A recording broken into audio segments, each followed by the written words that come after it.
bang dahilan para ako ay biglaan mo lamang iwanan? Di ba ginawa ko naman ang lahat para lumigaya ka lamang? Pero bakit ganun? Bigla ka na lang nag-iba. Sabihin mo naman sa akin kung may pag-ibig ka pa bang natitira. Kasi ako, hanggang ngayon ikaw pa rin ang hanap-hanap. Hanggang ngayon, dama ko pa rin init ng bawat lapat ng mga labi mo sa mga labi ko. Pero mukhang malabo na yatang ikaw pa ay mabawi ko.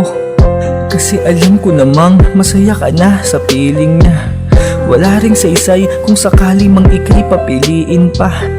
Dahil alam ko naman kung ano bang yung magiging sagot. Di na ako yung tao na gusto mong makasama sa pag-abot ng iyong mga pangarap. Napakadaya mo, para kung ibong putol ang pakpak ng pinalaya mo.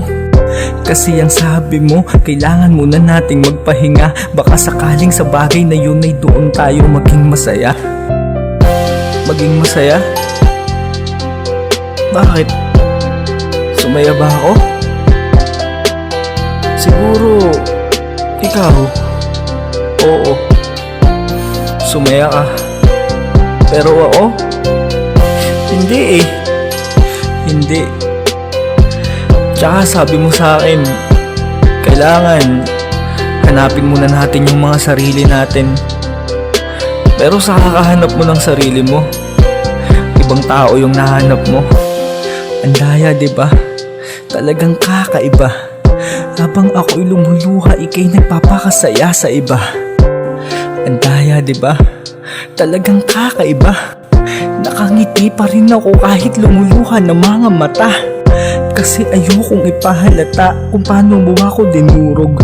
Sa pagmamahal kong di sadya, marahil ito na ang dulot sa akin. Kaya ito ako tulala at laging balisa. Di ko alam kung bukas ay meron pa ba akong luhang mapipiga. Langhiya talagang pag-ibig to.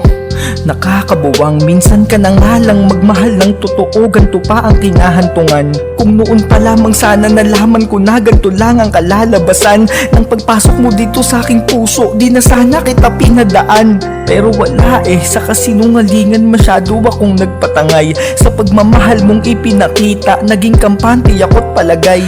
Oo, sa agos ng kasinungalingan ay masyado tayong natangay. Sa sobrang lakas, di ko na napigil ang pagbitaw ng iyong mga kamay. Pero kasalanan ko rin naman, di ba?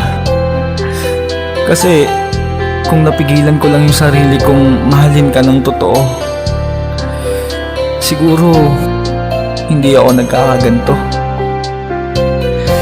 Ang daya nga eh. Kasi kahit anong pigil ko sa sarili kong isipin ka, wala eh. Lagi ka pa rin tumatakbo sa isip ko. Ang daya mo.